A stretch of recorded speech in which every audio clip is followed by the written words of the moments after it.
in Ozamiz City. You're watching One TV News Channel. One TV News Channel. Serving you with information, news, sports, and public affairs.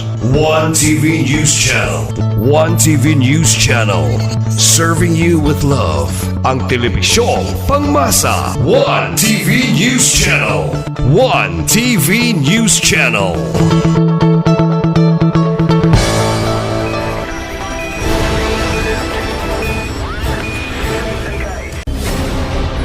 One TV special report. Di memorandum of agreement may sabi ang bataan of the 51 barangays of Ozamiz City relative to the implementation of scholar scheme. Number 2, written request from the Senate. Also of City Mayor, after some activities, requesting Mr. Kusmaling to pass a resolution of trustee to charge the following items to our prison. Given the result time, the presented the next April 2021, payment of additional tax services during the observance of Ocean's Day and Consul's Day of October 31, 2025, quotas and 2013. Payment of additional tax services number 1 to 2, 2025, 7,965.48. Payment of additional tax services on November 13, 2025, 7,799. And payment of additional tax services tender on December 1 to 21, 2025, 10,150. And lastly, payment of the ordinary price services charged to the best office for the month December 2021 in the amount of 100. The third date request from here is for us to pass a resolution authorizing the local chief Attorney San Montiquintes to enter into and sign on behalf of the City Government of Ozamiz the memorandum of agreement in the Philippine Cultural League Ozamiz Occidental Federation. The last but not the least, fourth request is the message from the LG intent on subject submission and number memorandum dated August 10, 2026, display of Philippine flag in Ozamiz National Heritage Day on August 31, 2026. These are the four representations of the organization. I remove the motion to approve the NWA report in session as submitted on the There is a motion from the Honorable Mr. Techno Leader for the approval of our leadership today with 4 inclusions as being presented. Motion approved. Thank you, Honorable Chair. Item number 6. Everybody was for copies of minutes for sessions on June 1, June 9, and June 16, 56. And I guess everybody was able to examine the rules and read the condition of consent. Thereby, I move the motion to dispense with the reading the minutes for previous sessions on June 1, June 9, and June 16, and a published minutes in total. There is a motion from the Honorable Mr. Techno Leader to dispense the reading of the previous minutes as being presented and approve of the same. Motion approved. Thank you, Honorable Chair. Item number 7. Please proceed to legacy. This is a request for first reading. Number 1. 2026 submitted by the number 1 of Barangay Manona in amount of 2,239,370 police dollars duly endorsed by our city budget observer approval. I need now to Chairman Committee on Barangay Affairs, Honorable Salvador G. Caldas, to endorse and take action on this item. The Honorable Caldas is now recognized by the Chair for the appropriate motion. Thank you. Thank you, Honorable Chair. Item number 8. 2026 submitted by the number 1 of Barangay Manona in amount of 2,239,370 police dollars duly endorsed by our city budget observer approval. I need now to Chairman Committee on Barangay Affairs, Honorable Salvador G. Caldas, to endorse and take action on this item. Thank you. Madam Chair, thank you, Moderator. Good afternoon. For petition or case, submitting number 1, 2026 supplemental budget number 1 of Barangay Maluna in the amount of 2,59,337 and 40 centavos. Be passed in first reading with reservation. Move for first reading with reservations. Motion. Due to the urgency of this matter, I move that the 2026 supplemental budget of number 1 of Barangay Maluna in the amount of 2,259,337 and 40 centavos be approved in second and final reading within maintenance. Due to the urgency of this request, the motion Honorable Candas passing this on the second and final reading within the internals. Any comment, remarks, during the motion approved. Thank you, Honorable Sir.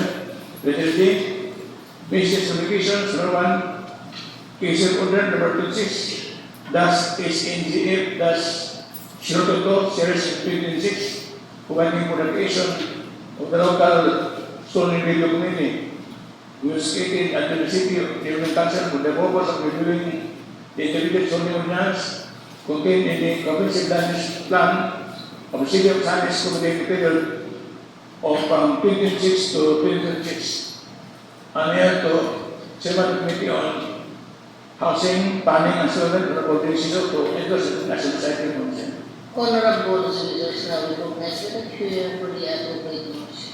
Thank you very much, Madam Chair. This representation and the matter of the Executive Order number 26-SMGF-002022, series of 2026, on providing for the creation of the local zoning review committee, which was created under the City Development Council for the purpose of reviewing an integrated zoning ordinance in the comprehensive land use plan of the City of Ozamiz, covering the period from 2026 to 2036. Move for its adoption and concurrence, Madam Chair.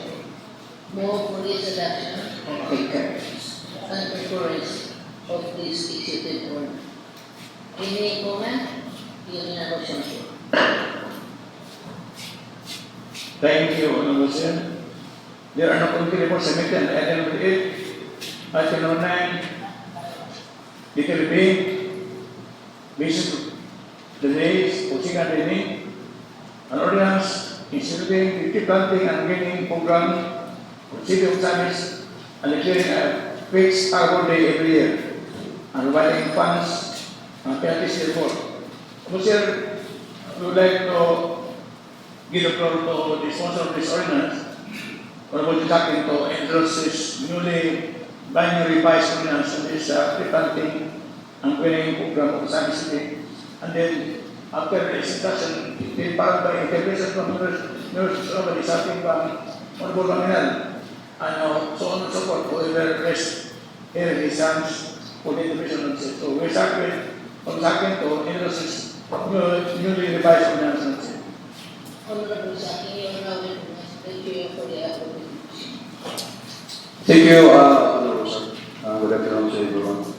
So, for the information of this August body, Honorable Sir, all the written and oral proposals coming from these members of this August body, Honorable Sir, are already included. This is a comprehensive revision and consolidated revision of this proposed ordinance, Honorable Sir. Thank you to all the written proposals from my colleagues and oral proposal during our deliberation last regular session, Honorable Sir. Thank you. Temperature, your manifestation, Honorable Saki. We start with Honorable Maminal for his interpretation or any statement. Honorable Maminal, you are now recognized for the person. Thank you, Madam Chair. Thank you, Majority Leader. Good afternoon, everyone. I have only a few minor comments or suggestions, Madam Chair, for clarification on the edited ordinance. First one, under Section 3, definition of terms. There are some terms that are not used consistently throughout the ordinance. For example, tree nurturing is defined in Section 3, but the succeeding provision uses only nurturing. You know that nurturing is, when we see nurturing, it is fruit. Kay mualima ta sa kahayupan, kakahoyan, sa mga amigos sa amiga. So, likewise, arbor D is defined, but the ordinance later uses arbor D / wit. So, Madam Chair, may we consider using the terms consistently throughout the ordinance or clarifying the intended meaning of these terms for better uniformity and understanding. Number 2, Madam Chair, this is my last question. Under Section 11, penalties for the terms intent, malice, and negligence. May we consider, Madam Chair, to the proponent defining or clarifying it in the ordinance, since these terms are used to distinguish the penalties for the prohibited acts. So this can help avoid different interpretations and ensure that the penalties are applied properly and consistently. So these are only minimal suggestions for clarifications and conscientiousness. Overall, the revisions are already much clearer, Madam Chair, and these comments are simply intended to further improve the ordinance before its finalization. Thank you, Madam Chair. Thank you, Honorable Martinal. Any reaction from the proponent? Yes, may I ask on second to respond on the term tree nurturing and also on the arbor day, and third on the negligence in the penalty provision. May I ask all time to respond?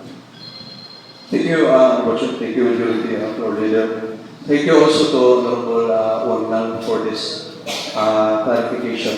Honorable Sir, if you plant trees or whatever fruit-bearing trees, Honorable Sir, we need to nurture because the purpose of the tree planting is to grow, not only to plant. In order, Honorable Sir, to minimize the mortality of the trees that are we going to plant.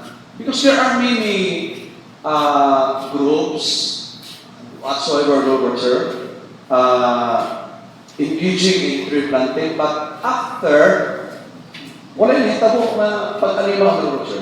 So, for purpose of documentation only, Honorable Sir. So, that's why I would include this Section 3, tree planting, Honorable Sir, terms and definition, in order to nurture, in order to love, and in order to sustain the purpose of the tree planting, Honorable Sir.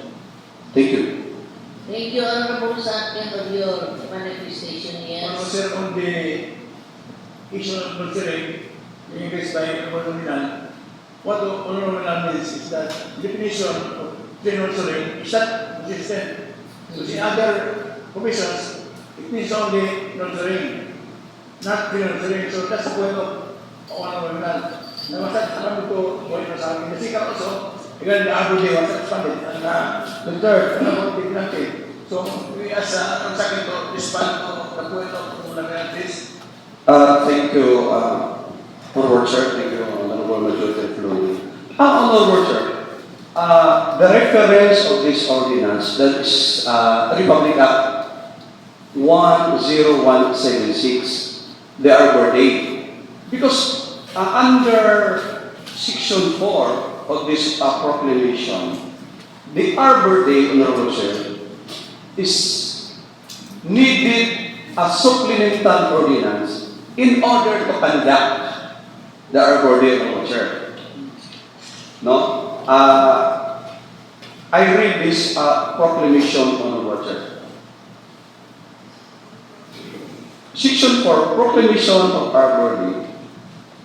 All provinces, cities, and municipalities with their component barangays shall be required to declare an Arbor Day or tree planting day by the appropriate proclamation of the respective local chief executive through an ordinance passed by the respective local assembly and honorable church in order to fix date every calendar years as shall be conducive to the proper tone of the season honorable church. That's why this ordinance shall accrue and support the proclamation of the Arbor Day and the Republic Act 10176.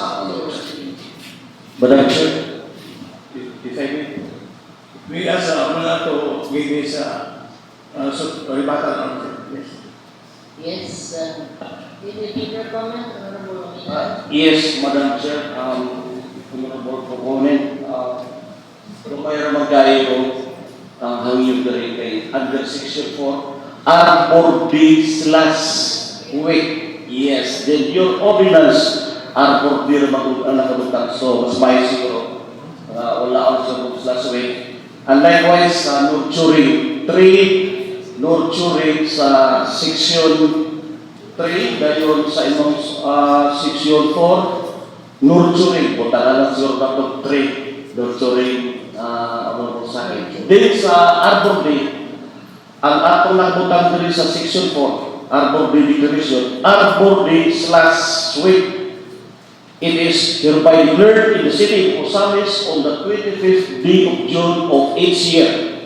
Then sa imong ordinance, an ordinance instituting the tree planting and greening program of the city of Ozamiz and declaring a fixed Arbor Day every year. Wala na siya / week. So, gamay na kayo na, Honorable Madam Chair. Thank you. Denoted your manifestation, Honorable Mina. Yes. May second to respond second, please. Thank you, Honorable Mina. Thank you, Honorable Chair. So, why I could not include the / week, Honorable Chair? Because the local chief executive has the power to issue an executive order. What are the weeks that's suitable during the activity of the washer? That's why I will include the / week of this proclamation and the washer. Honorable Sir, Yes, this is only a safety instruction. Only the instruction na Arbor Day is declared. So, di na may week. Arbor Day is declared on 25. So, it's up to them here to readjust. But we can eliminate this week. Okay. Ang pamasis-plan is wrong. Arbor Day is declared in our week. Arbor Day na may week. Di ba yan? Kung saan naman ang day naman. Ang kahit ako, day na po. So, ato eliminate. Hindi po ito kung lang is correct. We eliminate the week because with the wrong in our city's production. Not only grammatical wrong, but it can also be grammatical wrong. Kaya week, yan, isa naman kanto, di ba? So, ato sa akin, week, anyway, mayor mo adjust, na pwede niya i-declare 1 week, di lang mas kada, 1 week niya i-declare. Mayor na may bahala. So, mga kapilas, mag-ikaw, kung mo tag week, at is last week, kay hindi na yan. Nakatumong ingon o na, pinunod ang yan, consistent. Kaya, nag-depart ang pinunod then sa uban, nung raso, buta lang grade. So, lang tinay na isyo.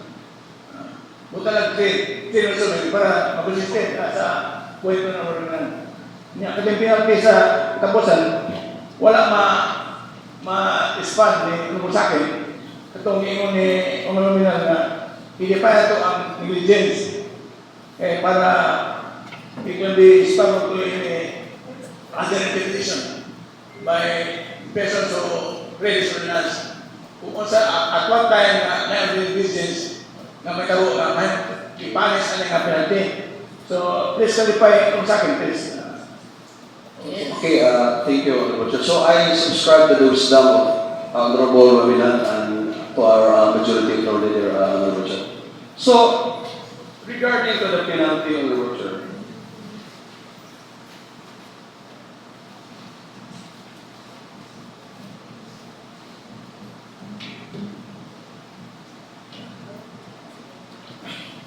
under Section 11, Honorable Chair, kindly pardon the query of Honorable Mamilan, Honorable Chair. Please debate or more penalty or query of The Honorable the penalty.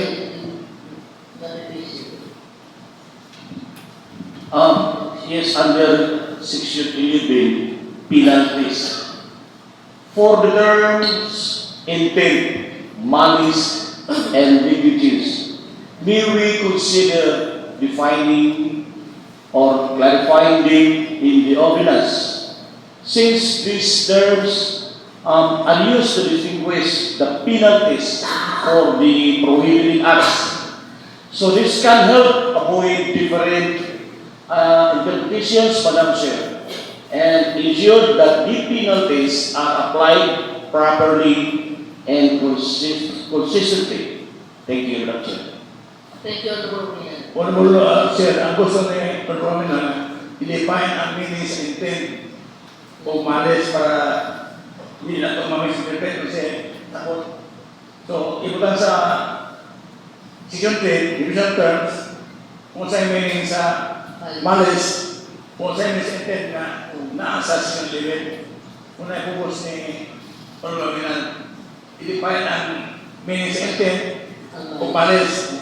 Ang negligence, i-define ko, Honorable Minan, ang sa negligence? Yes, Madam Chair. Kay nakabutang magudre sa sub-point A, if the prohibited acts are committed with the intent of malice, regardless of whether they resulted in damage to planted trees, the violator shall be punished by a fine of 3,000 and or imprisonment for a period not exceeding 1 month, or both, at the discretion of the court. Subpoint 2. If the prohibited acts are committed through negligence, the violator shall be penalized by a fine of 2,000 pesos and shall be required to restore any damage resulting from such act. Thank you, Madam Chair. So, ang gusto ni Honorable Minan, kanin wording siya with intent of malice o through negligence, base ang interpretation ay lahat ba interpretation. So, gusto ni Honorable Minan, kabutang sa division term, kung sa'yo meaning sa intent, with intent, kung sa'yo meaning sa malice, kung sa'yo meaning sa through negligence, yan na sa Section 11. So, may asa sa akin to spell, ihikan amend sa Section 3, division term. Okay. Ano na po sa akin? okay, thank you, Honorable Chair. Thank you, Honorable Mamilan. This is a legal term, Honorable Chair, so we need to include in Section 3 the division of terms about the legal term of malice and negligence, Honorable Chair. Thank you. Noted, ano po sa akin? I think that's the only remaining provision in question by Honorable Minan. So, nabasahin ka na make a revision again to define the wordings of Section 11 to consider in a other division by the reader of the ordinance. So, maybe ask my colleagues, other colleagues to also give their comments. Any other further comments or scientific statement from this August? Yes, Honorable Citizen. Thank you very much, Madam Chair. I don't have any objection on the said proposed ordinance, Madam Chair, since we've already been through on the public hearing, but when I also been furnished the copy of the proposed counter ordinance of the Honorable Tapayan, I found it very brief, specific, and definite. Thus, I am agreeable to the proposal of the Honorable Tapayan on changing a more specific, more localized, and more comprehensive ordinance. Thank you very much, Madam Chair. Honorable Sir, Yes, Honorable Tapayan. thank you, Honorable Jason. But ordinance decided is only a format para mag-guide naman sa akin.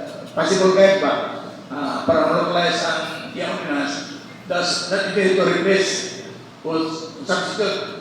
Is only intended to guide them, possible guide, para ay mahasasa yung ordinansa. So, it doesn't intend to replace or to substitute. So, thank you, Honorable Jason, for your observation. Thank you very much. Okay, thank you. Any further reactions regarding this proposed ordinance?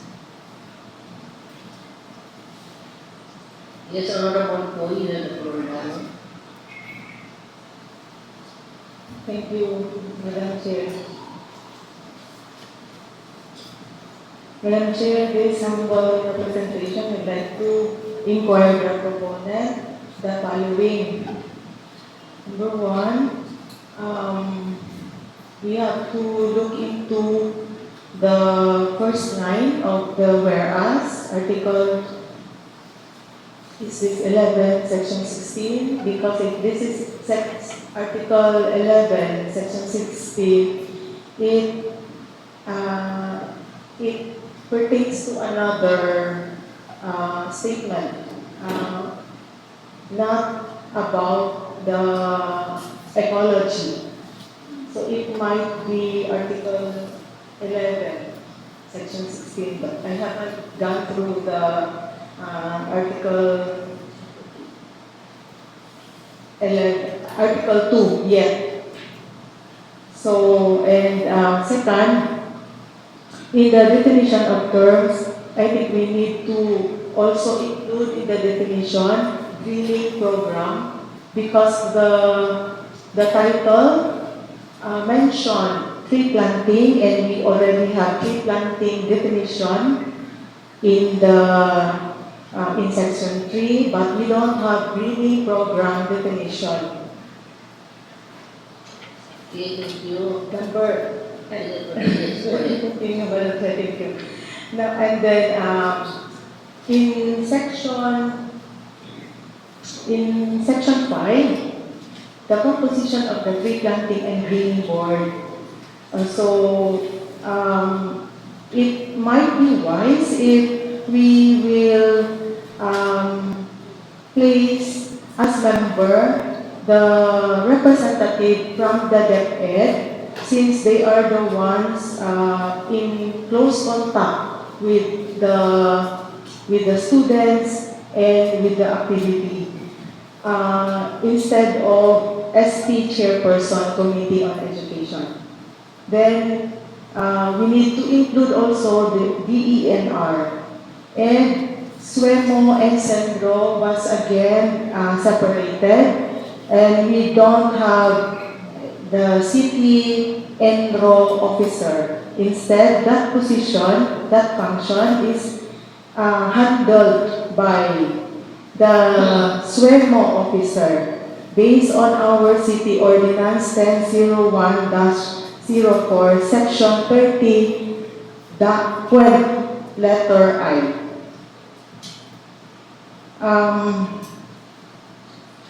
In section 6, we also have to include schools and universities, because we intend to include the universities in participating in the Arbor Day. And after the composition section of the cleaning board, we don't have this draft, doesn't contain the powers and function of the TP and Greening Board. Then, regarding the monitoring section, wait. Under Section 8, maintenance of trees, we do have provisions on how to implement the maintenance of trees, but we don't have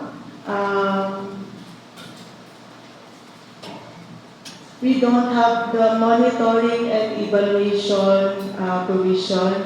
Who is going to monitor and do the evaluation, and how is the monitoring system for this?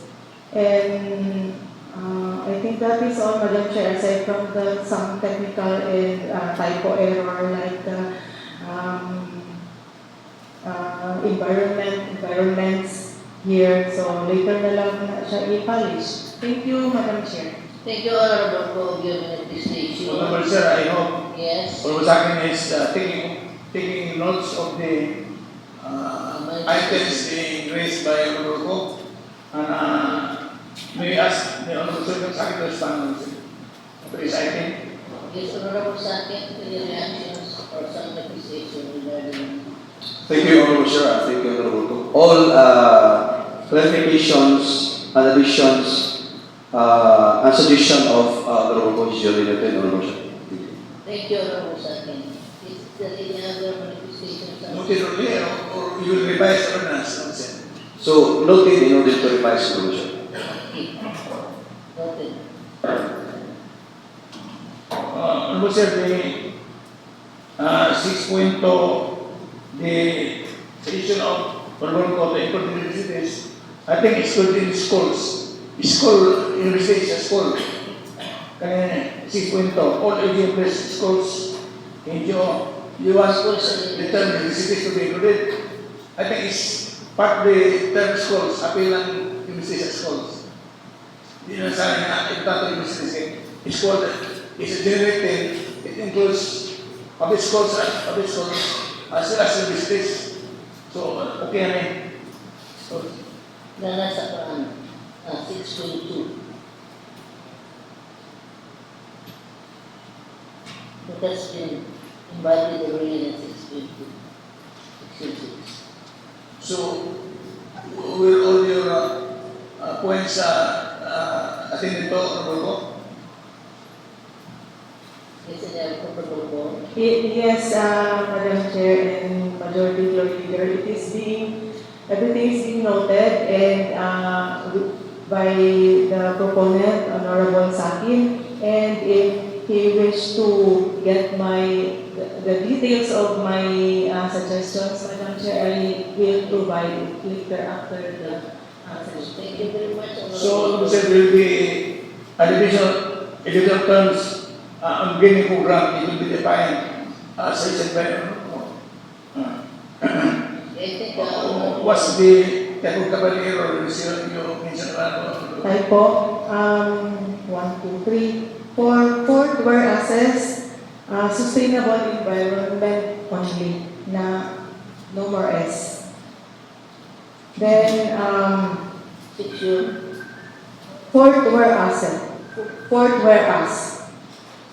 Then, in the definition of term, and planting site, an area identified and approved by the board for tree planting. We should insert siguro the word by the board because who is going to approve? Who is going to identify the planting site? There is no mention of it here in this draft.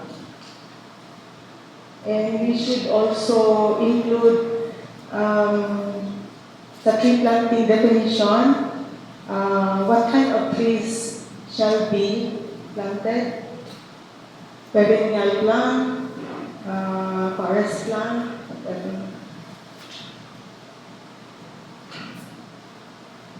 And And section 9, prohibited acts, we also need letter B. We also need, I think, to include the word cut.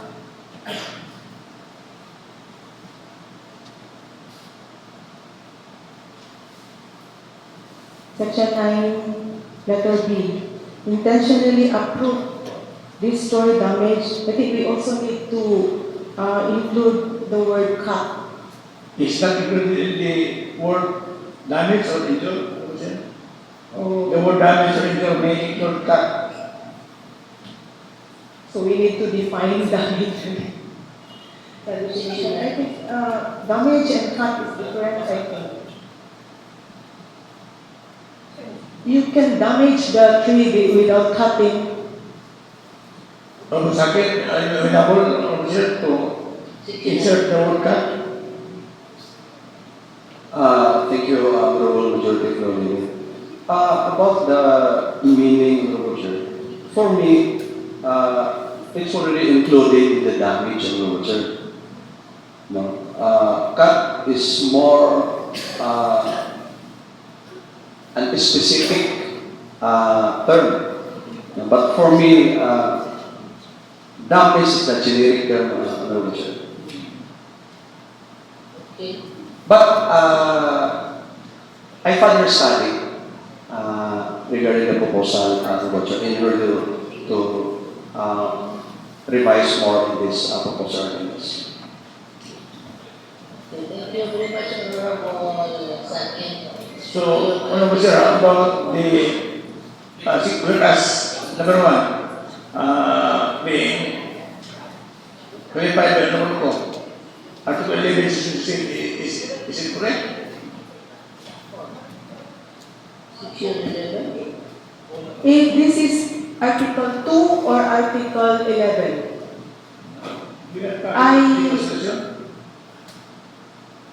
Article 2, Section 16 states that the state shall protect and advance the right of the people to a balanced and healthful ecology in accord with the rhythm and harmony of nature. It's Article 2. So our first line here is this Article 11 or Article 2? Article 2 Roman numeral ba? Roman numeral. Article 2, Section 16. Please, Article 2 Roman numeral. Kung Roman numeral siya, kung number ni siya majority floor leader, it's 11. So kung mag-Roman numeral ka, dapat letter I. Ato lang yung tone. Ato lang yung pa sa Article 2 sa mga nagsagot. Article 3, Article 11. Ato lang siya sa Roman numeral na to, yung number. 2, not 11. First, whereas, no? Because Article 11, it says a different provision. So Article 2 Roman numeral, so ato lang yung sense of number 2.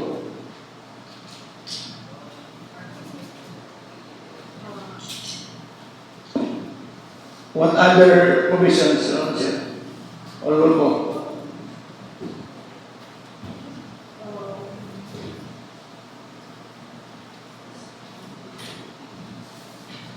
Ang kining environment sa number 4 will ask, wala ni, ang environment wala is, kay, wala yung plural ng environment. Section 3, planting site, definition, insert, approve, insert the words by the board.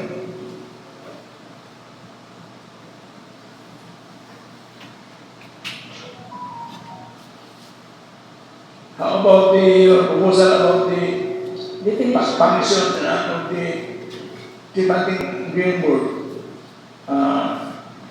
Yeah, the functions, there is no section stating the powers and function of the TP board, TP and greening board. So what will the board do? I think, without sabi, answering ko sa akin sir, is only my opinion. Kung sa akin intense na purpose sa board, ang iyang function, kini importante. Shall serve as the central primarily responsible for the planting, policy oversight, illegal guidance, conclusion and recognition, prevention measures necessary for the evidence of the generic niya function, generic. Pero iya mga ibang ang na through as in order. So the mayor will later on determine to assume that ang function dun sa board. Ang gibutan ni ano sa akin, ang general function to plan, policy oversight, delivery guidance, conclusion and recommendation.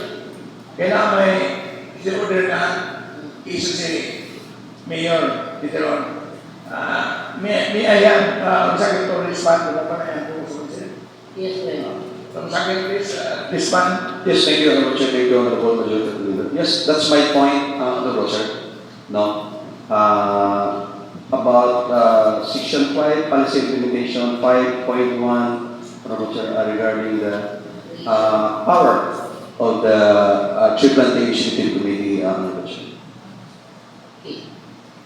So okay na sakit si Juan na general lang Juan na anyway.